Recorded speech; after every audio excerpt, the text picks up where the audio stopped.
Hello children. Today we are going to start poem number 4 in our course book, and name of the poem is A Thing of Beauty. It is written by John Keats. So बच्चों, John Keats was a famous romantic poet. अब romantic poet का मतलब ये नहीं है कि ये love poems लिखते थे. पुराने टाइम में यानी कि during that time, John Keats time, the people who use to write about nature, जो कि नेचर प्रकृति के बारे में लिखते थे, उन्हें रोमांटिक पोएट्स बोला जाता था. So let's know something about John Keats. He was born in London in the year 1795 and died in Rome in 1821 at the young age of 25 due to illness. He is a romantic poet and his poetry is characterized by sensual imagery in his most popular work, which is a series of odes. Today, his poems are one of the most sought after creations in English literature. The above given poetry, जो हम पढ़ने वाले हैं, is an excerpt from his poem Endymion, a poetic romance. तो एक बड़ी कविता है जिसका नाम है एंडीमियन, उसी का एक छोटा सा हिस्सा ये पोइट्री है जिसका नाम है a thing of beauty. So now quickly let's read the poem line by line and understand what is given in this. First of all, let me tell you, this poem tells us about how nature and its wonder mesmerize us. किस तरह हमारी मदद भी करते हैं, किस तरह हमारी आंखों को सुकून देता है नेचर. ये आप इस पोइट्री में पढ़ने वाले हो. So these are the beginning lines of the poem, बच्चों. Let's read it out. A thing of beauty is a joy forever. Its loveliness increases, it will never pass into nothingness. So the poet here says that beauty is eternal. It is forever. वो कभी ख़त्म नहीं होती है. It never fades away. But instead क्या होता है? It increases with the passage of time. जैसे जैसे वक्त बीतता है, नेचर जो है वो और भी खूबसूरत लगने लगता है. Nature, you know, everything which is around us, बहुत कुछ है हमारे आसपास जो कि ब्यूटिफुल है. So this line has become very very common and important line. The very beginning, a thing of beauty is a joy for ever, but still will keep a bower quiet for us. यही line continue हो रही है. And a slip full of sweet dreams and health and quiet breathing. bower का मतलब होता है shady place, यानी कोई छायादार जगह. तो यहाँ पे वो क्या बता रहे हैं कि जो ब्यूटी है, नेचर की ब्यूटी है जो कि इटर्नल है, वो एक शेडी शेल्टर की तरह है. Which gives us a slip full of sweet dreams, जो हमें अच्छी नींद देती है. और अच्छी नींद का नतीजा क्या होता है? हमें अच्छे सपने आते हैं. ये हमें गुड हेल्थ भी देती है और हमें रिलैक्स भी करती है. So he says that beauty acts like the soothing, relaxing shade of the trees which helps all the creatures to sleep peacefully.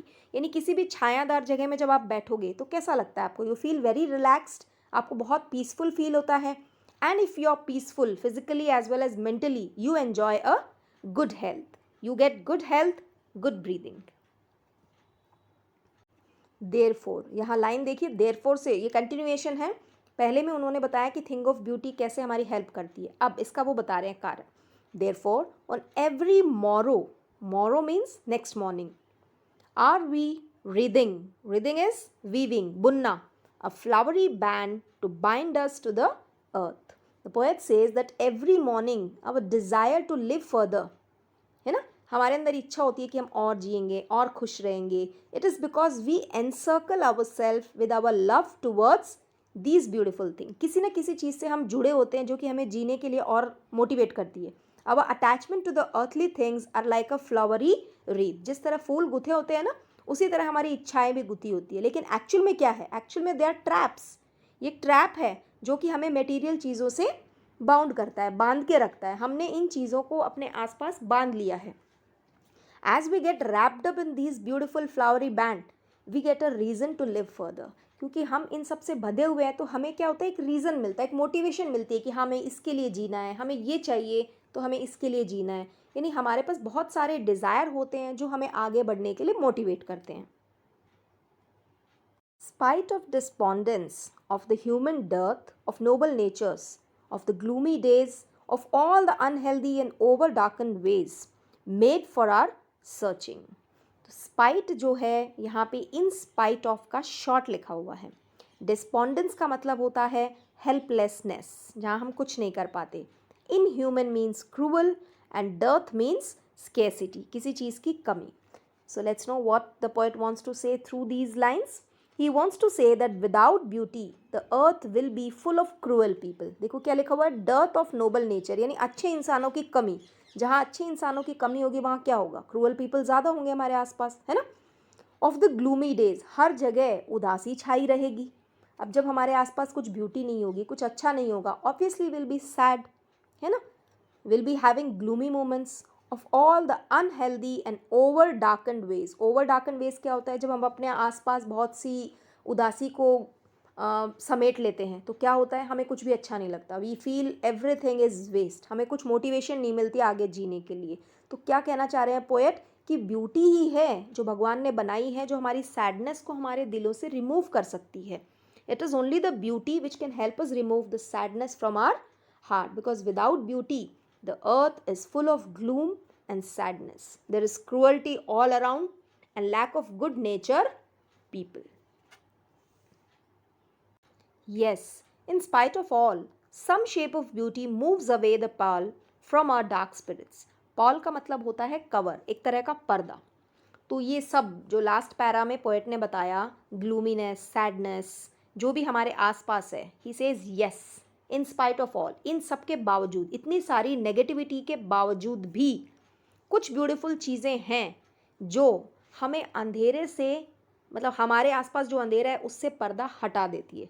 It is beauty, the creation of God which removes the sadness and darkness from our mind and soul. और हमें किस ओर ले जाती है, it takes us towards light, रोशनी की तरफ हमें ले जाती है. Now the poet through these lines ये हमें बता रहे हैं कि कौन कौन सी ब्यूटीफुल चीज़ें हैं जो हमारे आसपास है. Such the sun, the moon, trees old and young, sprouting a shady boon for simple sheep. Sprouting का मतलब होता है प्रोवाइड एंड बून का मतलब है ब्लेसिंग या वरदान. तो देखिए ब्यूटीफुल चीज़ें क्या है, सन ब्यूटीफुल है हमारे अराउंड, मून ब्यूटीफुल है हमारे अराउंड जो भी है, ट्रीज़ चाहे वो यंग हो चाहे ओल्ड हो वो भी खूबसूरत है. इतने खूबसूरत हैं कि कोई मासूम सा जो शीप है उसको भी ये छाया देते हैं. So the poet name some of the things whose beauty is eternal, जो कभी ख़त्म नहीं होती है, like the sun, the moon, greeneries. ये सब क्या है, दे प्रोवाइड वैल्यूएबल शेड. जो पेड़ हैं वो भी हमें कितनी छाया देते हैं, और जब भी हम सन, मून इनको देखते हैं तो हमें कितनी पॉजिटिविटी फील होती है, इज़न्ट इट. तो ये सब हमारे लिए एक ब्लेसिंग की तरह है, एक वरदान है जो भगवान से हमें मिला हुआ है. All these things are a blessing which is bestowed on all the creatures of the earth. And who has bestowed these blessings, almighty God. ये इन्होंने हमें इतनी ब्यूटी हमारे अराउंड दी है, तो we should use it properly. And such are daffodils with the green world they live in. तो अगला बता रहे हैं सन, मून और ट्रीज़ के बाद में ये बता रहे हैं कि हमारे लिए एक ब्यूटीफुल वरदान जो भगवान ने दिया वो डैफोडिल्स भी है. आप सबने डैफोडिल्स देखे होंगे ना, येलो कलर के जो फ्लावर्स होते हैं, तो वो भी हमारे आसपास खूबसूरती बिखेरते हैं. And clear reels. रिल्स क्या होता है बेटा, देखिए यहाँ पे, ये देखिए, ये इनको रिल्स बोलते हैं. जब भी जैसे कभी बारिश आती है तो मिट्टी से जब पानी निकलता है तो वो एक नाली जैसी बना देता है, एक धारी सी बन जाती है, उसे हम कहते हैं rills.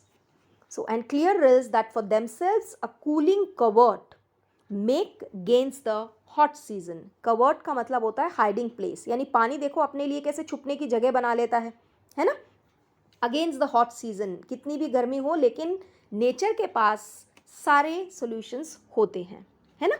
So various flowers like daffodils make the earth so green and lively, and reverse full of clear waters cool everyone in the summer. भगवान ने हर चीज़ का इंतज़ाम हमारे लिए कर रखा है. Forest break, rich with the sprinkling of fair musk rose blooms. So the poet further carries on with the description of more beautiful things present on earth, such as the beautiful musk roses. Musk roses क्या होते हैं, ये एक रोज़ की ही variety होती है. They have such a nice fragrance. तो भगवान कह रहे हैं कि, सॉरी नॉट भगवान, पोएट कह रहे हैं कि हमारे आसपास भगवान ने इतना कुछ, इतनी ब्यूटी बिखेर रखी है. So take motivation from it, take inspiration from it. And such too is the grandeur of the dooms we have imagined for the mighty dead, all lovely tales that we have heard or read. Grandeur का मतलब होता है glorious, भव्य, शानदार, and doom means the last day or death.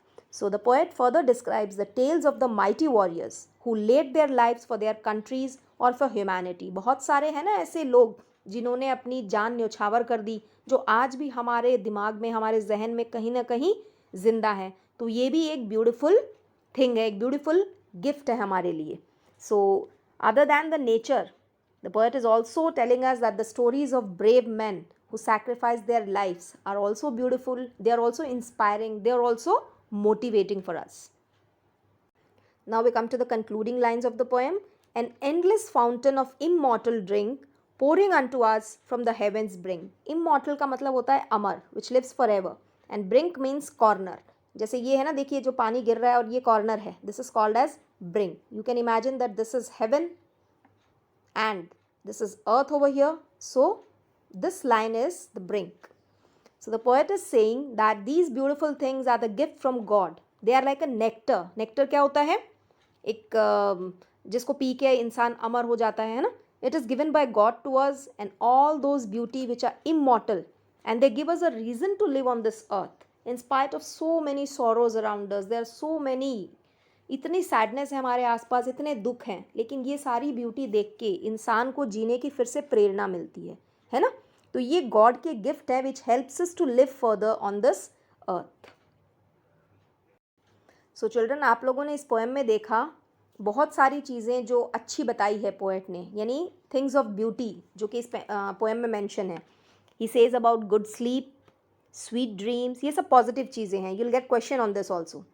Good health, he says about the sun and moon, ये सब beautiful things है which is God has given us. Trees, daffodils, streams of water, musk roses, and stories or tales of heroic men. All these things are of beauty which are mentioned in the poem. Now you'll get one more question on things related to sadness. poem के अंदर poet ने बहुत सी ऐसी चीज़ें भी बताई है जो हमारे आसपास sadness बिखेर देती है ना. That is helplessness, hopelessness, gloomy days, unhappiness, bad health, darkness and lack of noble men. अच्छे इंसानों की कमी, ये सारी चीज़ें ऐसी है जो कि मिजरेबल है, जो नेगेटिविटी बताती है. यानी ऐसे वर्ड्स हैं जो हमारे आसपास सैडनेस को लाते हैं. So children, we have completed the poem, and if you have any doubt you can ask me any time. इसके अंदर कौन कौन से figure of speech, literary devices use हुए हैं ये आप देखेंगे और मुझे बताएंगे. Okay, still if you don't understand you can ask me. And one more thing, rhyme scheme निकालेंगे. Let me tell you the rhyme scheme है AABBC. This is the rhyme scheme. Starting के पैराग्राफ में आप देख सकते हो forever, never, keep, sleep, breathing. ये आपको राइम स्कीम देखने में इजीली मिल जाएगी. अब तक जितनी आपने पहले 3 पोएम पढ़ी है दैट वाज फ्री वर्स. अभी ये फर्स्ट आप पढ़ रहे हो जिसमें कोई राइम स्कीम है. You can also see use of alliteration, metaphor, अब कहाँ कहाँ यूज़ हुआ है. You have to find it out. If there is still any doubt in explanation, you can ask me anytime. Have a good day.